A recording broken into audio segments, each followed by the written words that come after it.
Gospel according to Mark. Glory to you, O Lord. Jesus came to his own country, and his disciples followed him. And on the Sabbath, he began to teach in the synagogue, and many who heard him were astonished, saying, "Where did this man get all this? What is the wisdom given to him? What mighty works are wrought by his hands? Is not this the carpenter's son, the son of Mary, and the brother of James and Joseph, and Judas, and Simon? And are not his sisters here with us?" And they took offense at him. And Jesus said to them, "A prophet is not without honor, except in his own country, and among his own kin, and in his own house." And he could do no mighty works there, except he laid his hands upon a few sick people and healed them. And he marveled because of their unbelief. And he went about among the villages teaching. The Gospel of the Lord. Praise to the Lord Jesus Christ.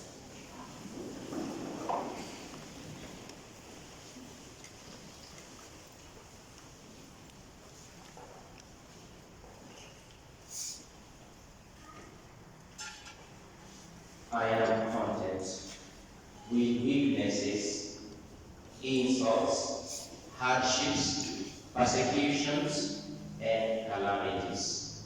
For when I am weak, then I am strong. These are the words of St. Paul when he is encountered with difficulties during his ministry. The readings today are inviting us to see ourselves in the shoes of Paul, in the shoes of Prophet Ezekiel, and even of Jesus Christ.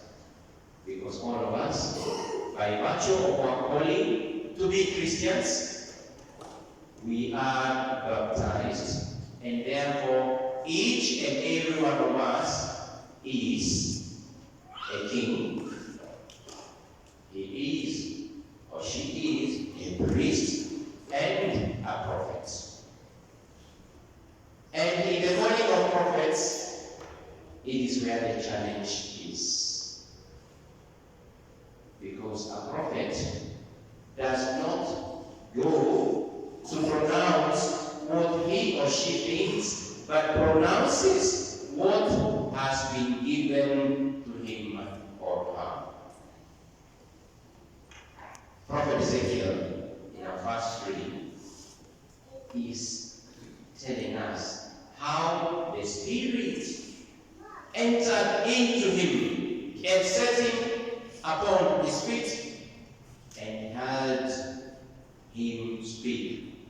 And this is what is told by God. "Son of man, I send you, the sons of Israel, to a nation of rebels who have rebelled against me.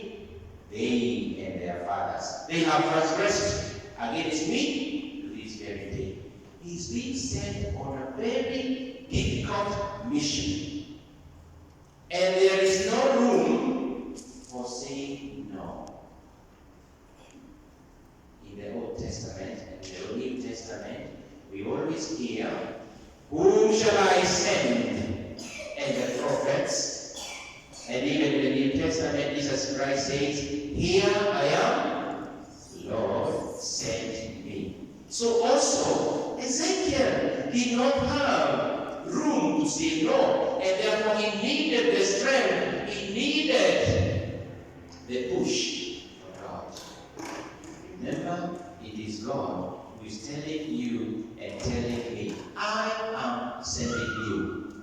And I look at this not only from the point of my baptism, but also from from the point of my calling to be a priest. In my anniversary yesterday, those who are able to come for us, and the message that I have seen fit for this day is that I respond to the calling of God in humility and thanksgiving. Because I cannot refuse it. But I have to respond, not to react. I respond with humility and obedience and even love. The same way Ezekiel does. If you read the whole of the prophecy of Ezekiel, very difficult times when he's been told to prophesy on dead bones in the valley, he's told prophesy in valley. And he told the bones come to each other, and he told prophesy again, the skin on these bones, and so prophesy that there will be breath on these bones, and the bones become a great army that is sent by God. For when we are called to prophesy, there is no going back. It is always a forward motion. Always a forward motion. The Lord reminds Ezekiel, the people also are imprudent and stubborn. They are imprudent and stubborn. That means they're not going to hear quickly. Yet that is where Ezekiel is being sent. The same thing happened to Saul when he is discovered and called by God. Now he is called. He is sent.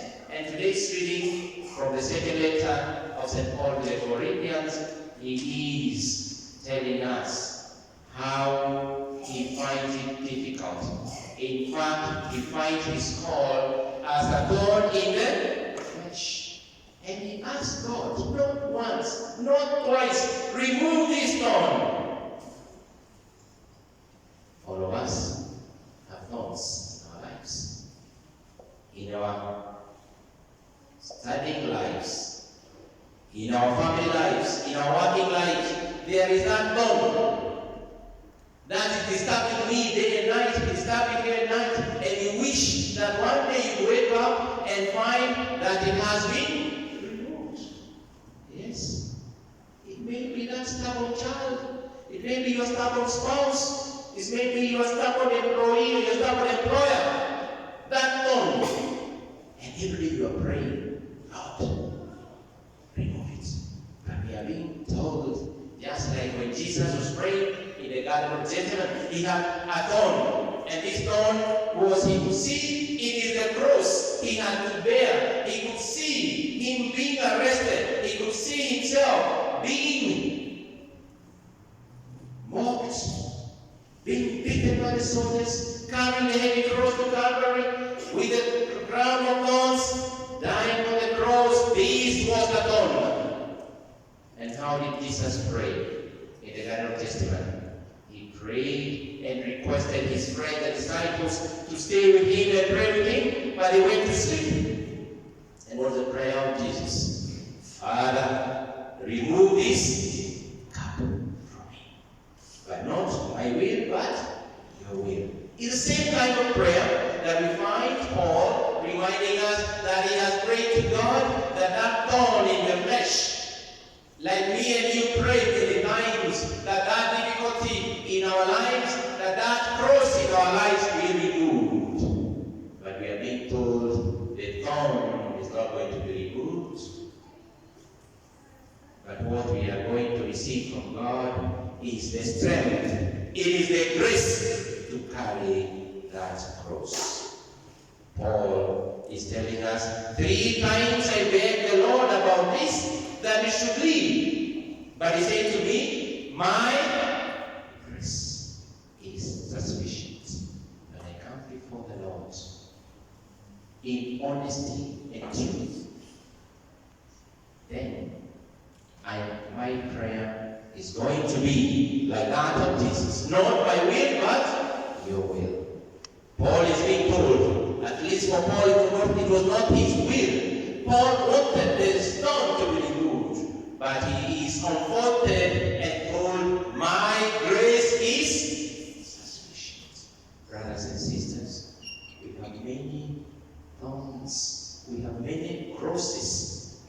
Yes, as priests, as prophets, as kings in our calling to be Christians, we have all these thorns and crosses. Sometimes even people throwing stones at us.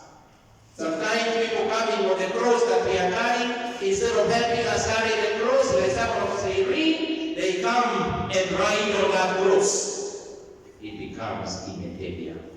But even that time, I am being told, you are being reminded by your God that His grace will be sufficient. Because I have to carry, you have to carry your cross to Calvary. You cannot escape your cross. This reminds me one time I was sharing with the late Archbishop John Jenga, the Bishop Emeritus of Mombasa, when I was staying with him at Wheel of Apostles.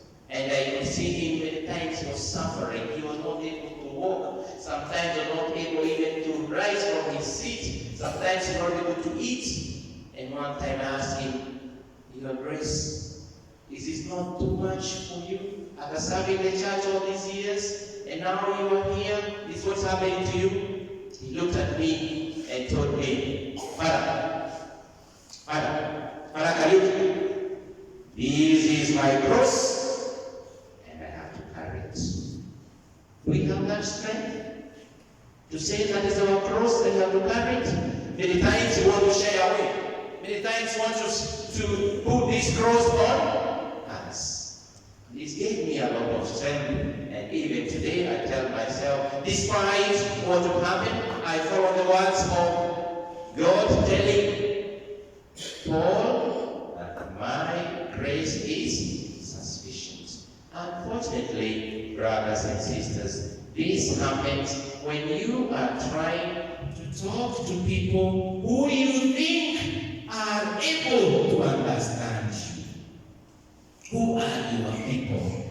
Look at Jesus. He's got his own country, his own people, and he thinks because these ones know me, they are not going to have trouble in listening to me or even in accepting the miracles that I have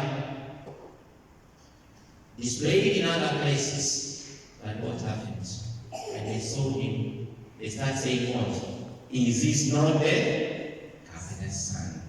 Is this not the son of Mary? So you may go to a place thinking that you are going to make a difference as a Christian, even in your place of work. And go there, those are the people who are going to be the thorn in your flesh. Your children, your parents, your colleagues at work. Yes, even parishioners here at Christ the Teacher. They may be that thorn. But Christ is telling us that should not worry us. Because even that time, when he was at his home, although he did not do a lot, what does he say? Because of their unbelief, he did not do many miracles. But did he leave that place without doing any work? No. He laid his hands on a few sick people and they were healed. In other words, we should always keep moving. We should always have our eyes fixed on the cross of Jesus without looking back. It is like saying what they say in English, forwards ever, backwards never, in our journey of faith. Because the calling is there. That is why you are a Christian. The calling is there. That is why you are in church today. The calling is there because you responded and you are baptized. The calling is there because you are here listening to the word of God. My brother, my sister, Father Oni, the grace of God is sufficient. That thorn, that cross, it may prick you, it may prick me, but we are going to walk until Calvary. It may be people who don't understand you. You want to do something, you want to walk forward. Your brother, your sister, your parent, your son may not understand. has earned you. Maybe this is even the thorn on the Gen Zs. They are looking at the government and the president and they are saying, nobody understands them. We are encouraging the young people to know that that is your thorn, that is your cross. Carry it, but carry it with dignity. When the Archbishop was telling me, this is my cross, and I have to carry it, he carried his cross with dignity to the end of his life. How do I accept the thorn and the cross in my life? Do I carry it with dignity? Do I tell the Lord, yes, I accept your grace is sufficient, or do I continue complaining all the time? Let us help each other to carry our crosses.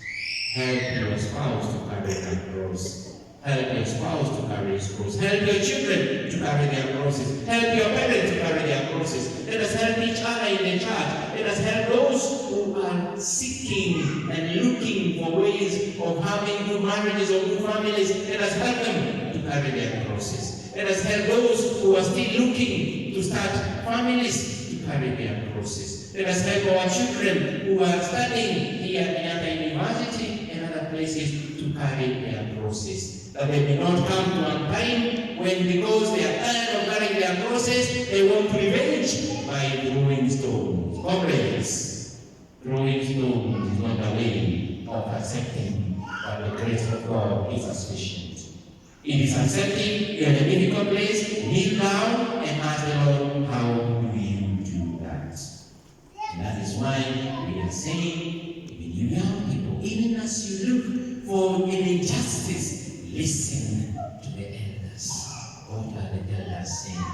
The elders are telling you, wele. Ni sasa. Abanaenda kurusha maji. Abanaenda kwa streets. Because when you go there, other people who are, you're saying you are ahead. The other guys who are ahead of you. You are going carrying your phone and a bottle of water, others are carrying stones. Are they not ahead of you? Because they are going to be destroying things while you don't want things to be destroyed. Yes, so listen to the voice of your elders. And the voice of your elders is, let us accept the grace of God which is sufficient and be led to do what is right. Yes, fight for justice, but fight it with the grace that comes from our God. Not to be afraid, even if there is only a little step we take in the opposite direction. Like Jesus, he didn't do much, but he did something. At the end of his day, did he achieve what he had come to do? Yes, he did. Was there a revolution in the life of Jesus? Yes, there was. But one step at a time. The grace of God is sufficient in our lives. May we accept the calling that has been given to us, like Prophet Ezekiel, to all of us as Christians, and to us who have been called, like Father Boni, to take it in stride the Jesus way. Our responsorial psalm is inviting us to say that our eyes are on our God till He shows us His mercy. But His mercy is going to come to us through His grace that is sufficient to all of us. May we accept the call of God. May we listen to our God, and we may move forward without turning back. That our eyes be fixed on the cross of Jesus, and our hearts with the thorns that are in us, knowing that His grace is sufficient, and we shall carry our crosses to Calvary and never look back. May your Mother help us to carry our crosses. Help us to be resilient even when those thorns are piercing us so strongly that we want to give up, that we should not give up. May you help us, Mary, to follow your Son, Jesus, more closely. Tumsifu Yesu Kristo.